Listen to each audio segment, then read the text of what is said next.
All right, hey, one of our favorites reached out this weekend, shared me his latest college football hourglass projections for the SEC. I said, I got to get him back on the show. Jake Wimberly, ESPN Radio out of the state of Mississippi. Jake, how's it going, brother? Michael, it's doing good. President's Day, so trying to get some work done on a holiday here. And I appreciate you having me on today. Yeah, Jake, oh, bad. Well, you're going to get me in trouble already. People think I already hate the Gators because I'm a Tennessee grad. I got nothing against the Gators, even though they beat Tennessee, what is it, like 16 out of 18. But that's neither here nor there because according to your model, this is the number one. We'll get into all these teams, Jake, but the number one team that stood out. I don't know what Billy Napier did to you, Jake. You got the Gators, your model, I should say. Florida going 2-10. 2-10, Jake. I mean, if this happens, I mean, I don't know if Billy Napier sees October. No, he probably doesn't, right? So let me give a little backstory. And like you and I spoke about off the air is, I'll have all this stuff ready to go and where you can read about it, podcast on it here, coming up in about a month, right at the end of March Madness. I'm working through all the conferences right now. We start with the Southeastern Conference and then work through, all the Power Four now conferences and the G5 conferences, and then of course I'll have my playoff projections and all that stuff. But I started with the SEC, and now that recruiting is over, at least this cycle, we will have another transfer portal window, so there'll be an opportunity for guys to move around a little bit. But I said, hey, I think we've got enough data to really start turning out what win totals will look like, working through schedules. So we'll start with Florida in just kind of a revisionist history here. The model that I use has several factors in it. One is a talent ratio model that ranks the talent of the team. So as I told you, I have combed this thing back to about 2.5 years of true recruiting numbers. And then you have to go about 2 years of transfer portal numbers because no longer can we say, hey, Alabama finished number one in recruiting or Georgia 4 straight years, have the number one roster talent in the country. Well, they may, but do they really? If you want a great example of that, look at how competitive Auburn was with Georgia and Alabama last year. And could have won both of those games. And I think a lot of that is because of the depth that Georgia and Alabama do not have any longer. So we use a talent portion of it. Returning quarterback number is part of it. A coaching staff number is part of that. What I call my impact ball catcher metric, which is highlight wide receiver rooms because I think wide receiver rooms are extremely important in college football. And then there's the offensive and defensive efficiency portion of it. So it brings it all together to create a ranker for each team. And then I look at the games and then, what does the schedules look like? For instance, where Florida has by far the hardest schedule in the Southeastern Conference, Auburn kind of gets a pass. Ole Miss gets kind of a pass. Missouri kind of gets a pass this year. And they still have hard schedules, but nothing like Florida. So, when you look at Florida, this year, and coaching wise, Billy Napier has been one of the worst in the Southeastern Conference. Really, you can only say, if you go up to Arkansas and Vanderbilt. Is there work staffs in the conference? And then of course you look quarterback play, pretty nice quarterback play with Graham Mertz. It's kind of middle of the pack. Receivers wise, what we call impact ball catcher metric, it's going to be kind of middle of the pack. And then you look at Florida offensive and defensive scoring efficiency off last year and project that forward. They were 28th in the country offensively, 86th defensively. So when you compound that with a schedule for Florida that starts out with Miami, and they're going to be an underdog against the Miami Hurricanes. A very good, I think, Miami Hurricanes team. This could be the best Miami Hurricanes team we've seen in probably a decade. They're going to be an underdog in that game. I think that win, that's going to be big. That's going to catapult them. But without just going through the whole schedule, I've got Florida with 1, 2, what I call one possession games, 3, 4, 5, about 7 possession games, meaning that those are games that could go either way. I've got them with a close loss to Texas A&M. Believe it or not, I have them a close loss on the road to Mississippi State just because Mississippi State plays Toledo the week before. Florida plays Texas A&M the week before as well. Central Florida, I have Florida winning a close win. Then you go at Tennessee and Kentucky, and then a bye week, Georgia at Texas, LSU, Ole Miss, and Florida. I mean, look, Michael, I don't know that Ohio State and Georgia want that schedule. So they're going to be an underdog in most of those games. And if Billy Napier just gets this team, and if you believe it, look, Vegas set their win total at 6, 5.5 to 6. There's a reason for that. They set that number so they can get plays on both sides of the line, so to speak. A lot of people will say over 6 or 5.5 just because, oh, yeah, Florida for sure will. I tend to go under that. I have them at 2 wins. I think it could, equal out around 4 wins, maybe 5. Some of these one possession games, but it's going to be a tough year in Gainesville. Yeah, but it's kind of pathetic, isn't it, Jake? Because as we've grown up, I mean, and a lot of places say this, Jake, but it's true at Florida. The standard is to compete for championships. Obviously you're not going to win one every year. Heck, Alabama and Georgia don't win one every year, but they at least compete for it. So it's just whether it's 2 wins, whether it's 5 wins, even if we go over the top and give them a bunch of these one possession games and say they win 6 or 7, is that good enough in year 3 of a coaching tenure at a place like Florida? I would argue it is not. So I don't know. I would bet you, Jake, there's a lot of Florida fans. If you gave them truth serum, they're saying, I hope we go 2-10 so we can get us a new coach in here that knows what the hell he's doing. You know what? Yeah, no, I agree. And, that's the thing is Florida should not be in this position. I mean, Florida should be, in my estimation, where Alabama has been, not necessarily, maybe nobody's going to make that run for 10 years that Saban had, but competing for playoff spots. They need to be competing against Georgia, competing against Texas, competing against the Oklahomas of the SEC. And for whatever reason, outside of Steve Spurrier and Urban Meyer, Dan Mullen with 1 New Year's Six-Day Bowl, Jim McElwain, I think maybe had a 9-win season. It just hasn't happened there for some reason. And I think there has to start being some self-evaluation of why that is the case at a place like Florida where they should be at the top and they should expect to be there. Now, this was also interesting to me, Jake. CFB Hourglass, you've got projected right now only 1 undefeated team. And these are just regular season records that we're throwing out here. This isn't postseason. You only 1 undefeated SEC team, and it's not the one I think most would assume. It's not Georgia. It is Texas. You've got Texas 12-0, Georgia 11-1.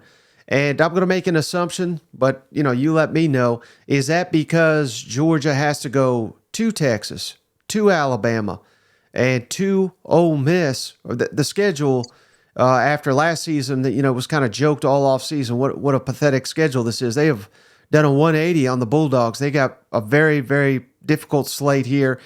Was that kind of the difference of why your models got Georgia 11-1 and Texas 12-0? Yes, 100%. And, you look at just what you just said, you kind of framed it up. I mean, you look at Georgia's schedule versus Texas's schedule. And look, schedules we know this, they matter. I mean, look at Texas, they open up with Colorado State. And we're talking about a team that is one of the top recruiters in the country. And, when I kind of mull through this, and let me just go over here and tell you this too. This is the way I have it. Not everybody's going to agree. The top talented teams in the country, are still Alabama and Georgia. But then throw in Oregon, Texas, and even the Miami Hurricanes.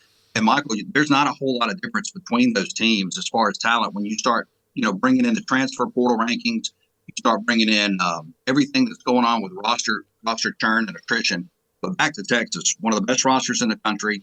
Steve Sarkisian gets a bump and a bonus today, new contract that's out there. Those details, I'm sure you've seen it, are out there. One of the better quarterbacks in the country in Quinn Ewers. They have the best wide receiver room, where you could argue one of the best in not just the conference, but the country, and a schedule that is very manageable. Colorado State, now they have to go to Michigan in week 2, but you look at Texas. I mean, this is not your same Michigan team. No Jim Harbaugh, no quarterback, no running back, no J.J. McCarthy, no Blake Corum, new coaching staff. So I feel comfortable that they will go in there and get that win. Then they go UTSA, Louisiana Monroe, Mississippi State in a bye week before they get Oklahoma on the third weekend or second weekend in October. Then they get Georgia at home, Vanderbilt on the road, a bye week, and they finish with Florida, at Arkansas, Kentucky, and at Texas A&M. I do think Georgia probably gets them in the championship game of the Southeastern Conference, which will make that very interesting as far as seeding is concerned for the national playoff. But I think Texas and Georgia are the 2 best teams in the conference. And I give the nod just because of the schedule, and they play the Dogs in Austin for the Longhorns. Could you see a scenario? I know I'm kind of jumping ahead a little bit here, but again, you said it. You would favor Georgia in an SEC championship game if it was Texas and Georgia. Could you see a scenario where these two they're so good next year that they play 3 times, regular season, SEC championship, and then the third time would obviously be in a college football playoff scenario? I think it's possible. And that's one of the things I've been talking about on my show is I'll be more intrigued to see than anything is how this new playoff committee ranks and puts teams in a bracket, right? Because Texas and Georgia, and if you want to throw Alabama or Ole Miss, only one team can represent the SEC with an automatic bid, right? The first round bye. What does the committee do with the second team? So let's just play the scenario out. Let's say Georgia wins the SEC. Texas is number 2. Are they on the same side of the bracket as Georgia, or will they be placed on the other side of the bracket as Georgia? A lot of that, of course, is going to be where they're seated in this thing, because I still believe, obviously, Notre Dame, if they get to 10 wins, they're going to get into this tournament. You'll have at least one group of 5 team in, and I'm not so sure that the committee in year one, if we have a Tulane or a Liberty or a Boise State or a Memphis, if you have 2 of those teams that have 1 loss or undefeated, you may get 2 of those. So where will the committee put the other big SEC school? Will they be on the same side or the opposite side? If they break them up, absolutely, you could see a championship scenario. Of course, if you put them on the same side, you may see them as well. But it will be fascinating to see how the bracket is set up.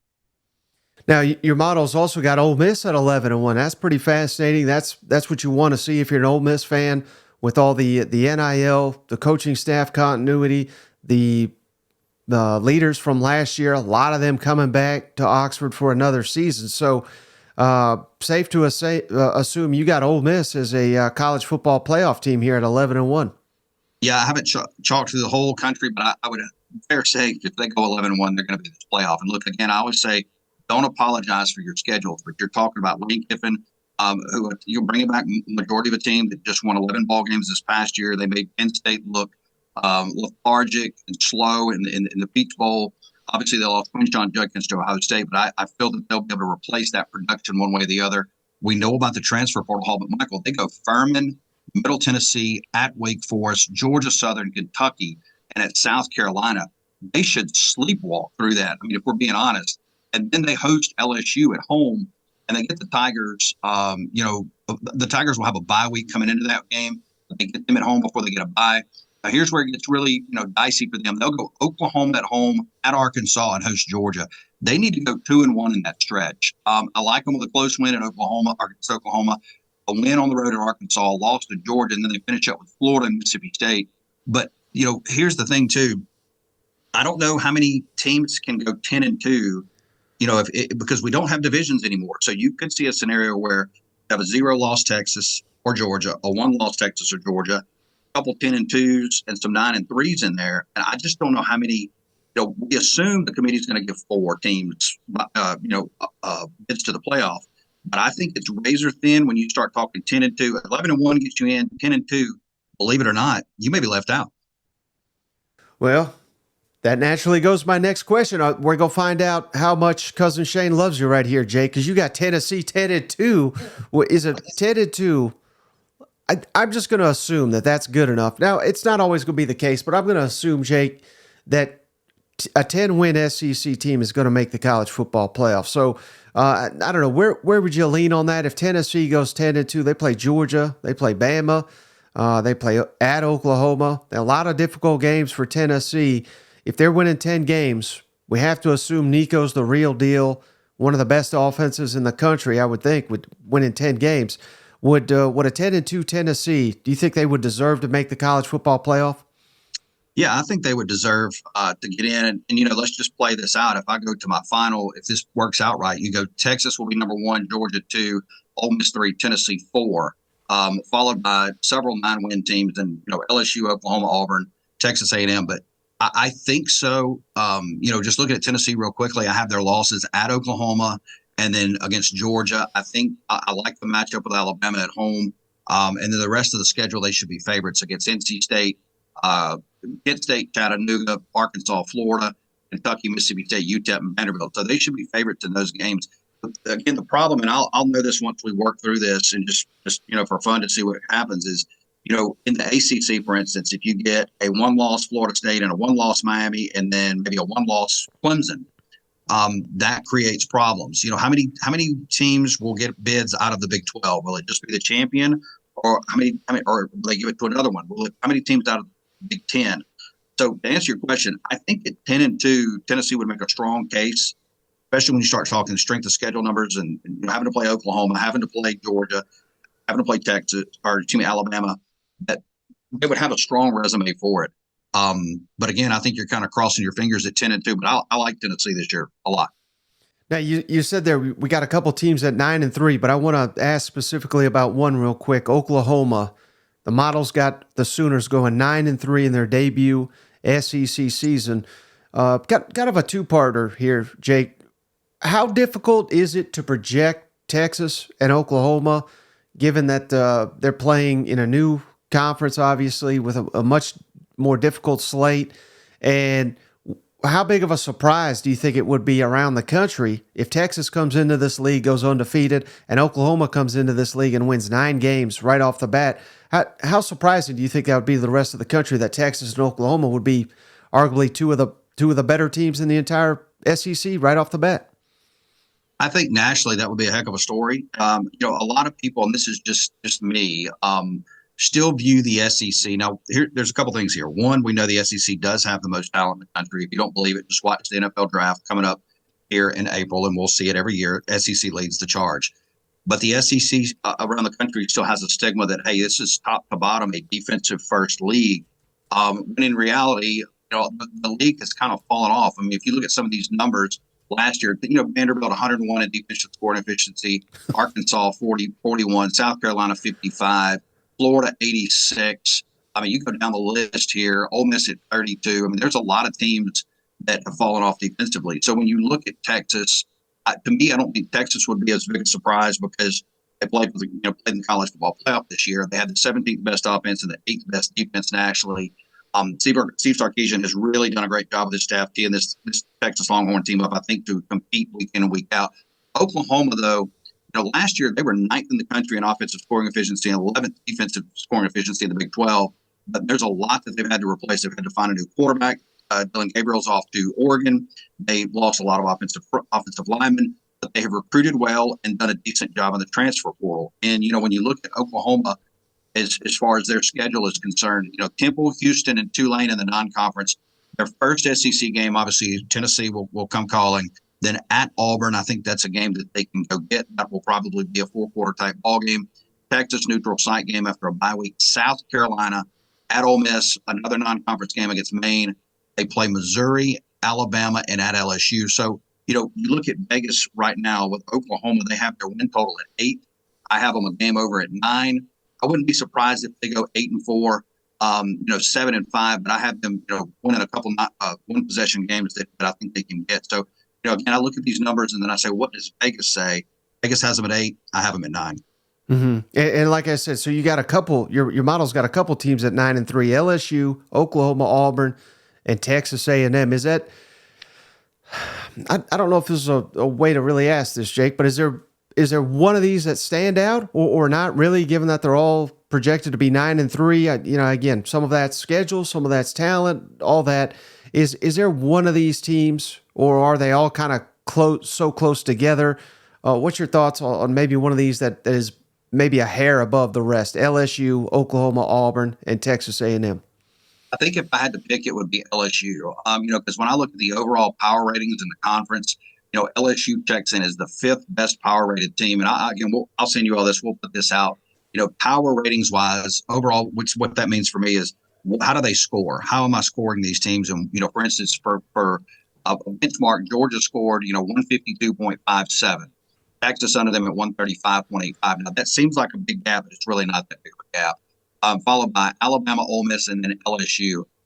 If LSU, who had the 106th ranked scoring efficiency team last year defensively, can cut that in half, I would say LSU, even with a new quarterback, they have an opportunity to be back to playing at quote unquote LSU football. Now look, we say back to playing LSU football. They just had the Heisman Trophy winner on their team. So if I had to favor one of the teams, I would probably favor LSU of the 9-3. Now, this was going to get a lot of heat, I would imagine, Jake, and I hope you're ready for it. Just buckle up, buddy, because you got Alabama 8-4, and I'm seeing a lot of this. Again, this is your model, not specifically you, but 8-4 for the Crimson Tide here. And man, I like Kalen DeBoer. I think that was a solid hire. I don't think he makes year 3 if he goes 8-4 2 years in a row. what's your thoughts when you first came out and you saw this Alabama at 8-4? Well, surprising, and almost it makes you want to, we never do this budget. Like, oh no, surely that's enough. Let's just put 9-3. Let's just put 10-2. That's Alabama, right? But when you look at what's gone on, and again, so much attrition in the transfer portal the last 2 years. I mean, this team, maybe this past year, and I think it was Chris Marler or somebody put this out, that if you took all of the guys that left Alabama just this year, it would have been the 6th ranked recruiting class in the entire country. You can't have that kind of attrition and it not affect you. And not necessarily affect you. I mean, Alabama coming out there first 22, they're going to be able to compete with most anybody. Just that depth. And, obviously change in a coaching staff. What does that look like? And Jalen Milroe, what will Kalen DeBoer do with Jalen Milroe? We know he's a fantastic player. Can he do what Kalen DeBoer wants him to do, or will they have to kind of, pivot and maneuver with that? And you look at Alabama, the reason I have them 8-4, they'll get off the cuff and go 3-0. I think they win at Wisconsin after the bye week. I just, Georgia, Kirby Smart, this feels like one of those games where he says, hey, Kirby takes it personal and says, look, we got this new coach at Alabama and we're fixing to welcome him to the SEC in a Georgia kind of way. And I feel like they'll probably do that. At Vanderbilt, South Carolina, but at Tennessee, I like Tennessee much better in this situation, playing at home. We know that the Volunteers are not scared of the Tide. They beat them 2 years ago. They had their moments last year. I like Tennessee in a close win. Missouri, they should get that win. Again, how good is Missouri going to be? I mean, I think they're obviously going to be one of the better teams in the league. At LSU, again, I favor the Tigers just because of the coaching staff and where that game is played. Mercer, but then at Oklahoma, a loss as well. So, I think Oklahoma's going to be somewhat of a buzzsaw and then a close win against Auburn. For me, 8-4, 9-3 is kind of where Alabama's going to be. Now, Vegas has Alabama's win total at 9. I go again one win under that at 8. And I just think Alabama, I mean, they're not going to be terrible, but I think they kind of settle back in the pack in year one of a new regime. Now, another team at 8-4, Jake, this kind of caught me off guard as well. Missouri, given their schedule, because the way I look at it, maybe your model's a little bit different, Jake, but I mean, I'm looking at it, they may be favored in 10 games, maybe 9. The only ones I see them potentially not being favored at A&M, at Alabama, and possibly Oklahoma at home. I think Missouri's going to be favored in every single other game. So what's your thoughts on Missouri coming out at 8-4, according to your model? Yeah, Vegas has their win total at 9.5. Again, I'm a game and a half under that. I think they'll start out 4-0 against Murray State, Buffalo, Boston College, and Vanderbilt. After the bye week, I do think they'll be, depending on what Texas A&M does. And, the Aggies right now, I mean, obviously they'll play Notre Dame right out the gate in a fantastic opening weekend ball game. Then they take on McNeese at Florida, Bowling Green, and Arkansas. So they should have their sea legs, I would say the Aggies would be. So I like Texas A&M at home by just a little bit. Missouri will beat UMass. We know that. But then Auburn and then Bama on the road. I feel like one, if not both of these games are up for grabs. Now, Missouri could definitely beat Auburn. And I don't, maybe at Alabama we'll have to see. But I have them losing 2 very close ball games against both of those teams. After a bye week hosting Oklahoma, I feel like Oklahoma will come in and beat them. So, I mean, I've got 3 games where I call it a close loss, 1-possession ball game. And then they went out at the end at South Carolina, at Mississippi State, and Arkansas. So 1, 2, 3, 4 ball games, I think, that will determine their season if they can stay healthy. And it's kind of in the middle of that schedule, all 1-possession ball games. It looks like for me, which again, I've got them right there at 8-4. I could see them at 9-3. Hey, who knows if the ball bounces the right way, they could go 10-2. Mm-hmm. And now your model's got 2 teams at 6-6, Jake, and I think this would be 2 wildly different reactions because you got Kentucky 6-6. I think their fans would be just over it, ready for basketball. We all know the jokes there. While Mississippi State, again, I realize the standard is not 6-6 in Starkville, but I think year one, Jeff Lebby, all the uncertainty. If they went 6-6, I think State fans would be pretty fired up heading into 2025. What's your thoughts on these 2 teams that your model's got predicted to go 500? Yeah, Kentucky, I mean, we know, look, Mark Stoops has gotten more with less with Kentucky, and they've done a great job recruiting. We'll see what, Brock Vandegrift does for them at quarterback. But if you look at Kentucky even last year, you look at the Kentucky Wildcats, I'm trying to find over here, 33rd in total offense and 42nd in defense. It's kind of middle of the pack, which is what we kind of expect for Kentucky. Their schedule sets up where, they play Southern Miss and South Carolina. Should be 2 wins for them. We'll see what happens with South Carolina and how good they're really going to be. I've got them at 4-8 this year, but they could populate out at 5-7 or 6-6. Georgia, Kentucky has just shown they're not likely just not going to beat Georgia. Ohio, so they should be at 3-1 before they take on Ole Miss on the road. That's going to be a tough place to go play. I have them with a close loss. A Vanderbilt win after the bye. At Florida, Mark Stoops knows how to beat Florida. This goes back into that Florida conversation. This is one of those games where Florida could grab another win, or maybe this sends Kentucky, backwards with a loss. Auburn at home, and of course at Tennessee, Murray State at Texas and Louisville. So I just think that back half for Kentucky is just too much to ask for when you're talking about Florida, Auburn, Tennessee, sandwich Maine in there, Texas and Louisville. For Mississippi State and Jeff Levy, it's going to be one of the younger teams in the conference, not totally at the back end, but a lot of youth is going to be expected to step up. They're going to play a different brand of football. They're going to go wide open. They're going to try to be, play an exciting brand. We'll see what happens with Mississippi State and the way they play. But Eastern Kentucky should be a gift on game one. At Arizona State is a game that I call a close win. Bulldogs, regardless of what has happened, are a more talented team. Arizona State on the road should be a 4-quarter ball game. If Mississippi State can get that, they should beat Toledo and be 3-0 with Florida coming in. I have a close win against Florida, lost to Texas, at Georgia, Texas A&M, and then a close win against Arkansas in the middle of the season, just because I think Arkansas is another team that's kind of dead man walking this year. UMass, a win, and then a loss to Tennessee, Missouri, and Ole Miss to finish the season. So, for Mississippi State, if you look at Kentucky, go back to them, their win total in Vegas is 7. I have them right under at 6. For Mississippi State, theirs is at 5, and I have them 1 over at 6. But there is no room for error for Mississippi State to get to 6. And for Kentucky, look, they can get to 7, they can get to 8, but they've got to do the right things. Mm-hmm. Now, I'm a big fan of Shane Beamer, but, man, your model's 4-8. And I think that may be fair, given the fact that Spencer Rattler's off to the NFL, Xavier Legette, one of the breakout stars in the entire SEC.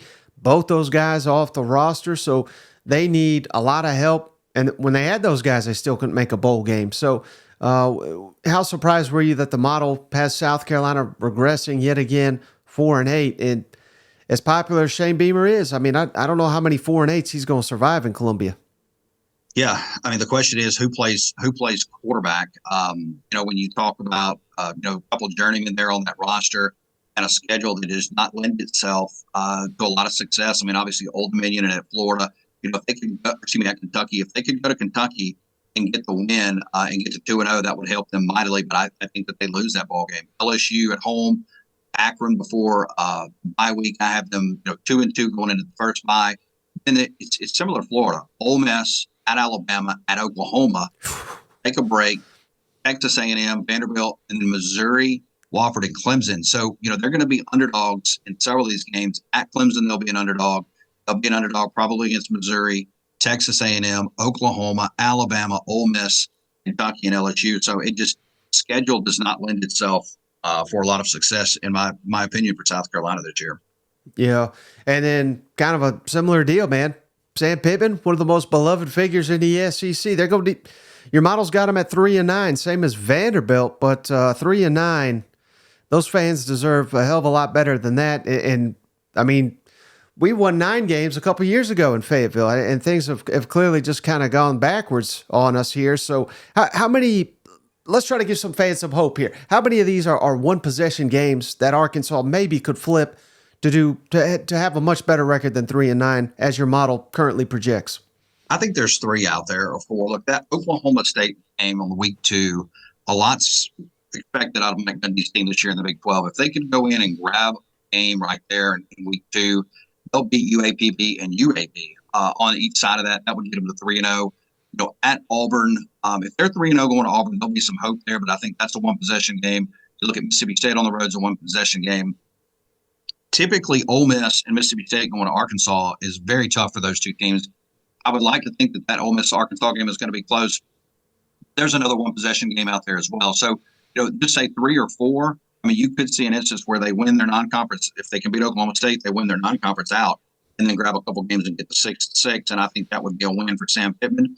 That's something, we'll see if Bobby Petrino can help his former team get to bowl eligibility, and if they can, that would help in recruiting. And then that would, while we don't put a ton of stock in the lower tier bowls anymore for coaches, and selling point to administration and to recruits and say, hey, look, we got this thing going in the right direction. Come help us win at Arkansas. And I think that's what they're going to have to do. Win at Oklahoma State and grab a couple games they shouldn't. Yeah, then so Vanderbilt, you also 3-9. At least Clark Lee would be able to sell, hey, we're better in Florida, which we're probably going to lose to Florida anyway, but that is something. But, man, if Vanderbilt, Clark Lee, if he's there for 4 years and 3 of them are winless in the conference, I mean, it's just I don't really have anything nice. Can you say one nice thing about Vanderbilt for me, Jay? Because I can't think of anything. Great engineering school. I know that. It is a great engineering school and a great medical school too. But which league game is the most winnable for the Commodores? Is it that late in the season, South Carolina? That's one a lot of people have circled. But heck, I think South Carolina's beaten them like 16 years in a row. So I don't know why we all assume South Carolina's the one, but is that the one for your model? I think South Carolina, and then I think if you wanted to grab another one, I think oddly you would have to go to hear me out here, Missouri or Kentucky on the road, just because if they can catch one of those teams kind of sleepwalking, then they may have a shot. Jackie Sherrill used to say this when he was at Mississippi State, and I think he'd die by this and live by this, and I agree with him. Is take any team in the country, you can only get them up for about 3 games in the year, right? Like you can really do the rah-rah speech and get them emotionally. First game of the season, a big ball game in the middle, and then a rivalry game at the end of the year. The rest of that time, it's up to these teams to kind of, self-cultivate and self-motivate internally. So, if that's when we typically will see one of these upsets, or 2 or 3 is in the middle of the year where a team kind of gets caught sleepwalking a little bit. So it could happen, in say a Kentucky or Missouri for Vanderbilt. But it just, you hate it for Vanderbilt. You wish they were a little more competitive and had a competitive advantage they could play on in football, but it just hasn't shown itself. Yeah. Well, Jake, I can't thank you enough. Host of the Afternoon Drive, ESPN Radio out of Mississippi. And, of course, all these projections were from your CFB Hourglass.com. Go check it out. Jake, before you go, can you tell the audience how can they find you? How can they give you a follow and check out all your outstanding work? Yeah, just follow me on X at Jake Wim. Nothing on the website as far as current right now that's coming. I got a lot of people helping this year, like I told Michael. So we'll have articles that'll start to come out here in the next 3 weeks or so. We're going to start with team-specific articles, and then I'll throw in your national championship type stuff, conference primers. We'll have some podcasts and stuff. So, and you can always find, podcasts are available on Apple iTunes, all the YouTube, Spotify, and all the platforms out there as well. So we'll be cranking this stuff out. It's number season, and it's a lot of math, Michael, and it's fun to kind of see because you look at this and sometimes you shake your head at your own numbers and go, that can't be right. Sometimes they're right. Sometimes they're not. We'll see. Well, that's why I like having you on, Jake, because I can barely count. So I'll let you do the math and explain it to the rest of us. All right? Very good. Very good. Michael, I appreciate you as always.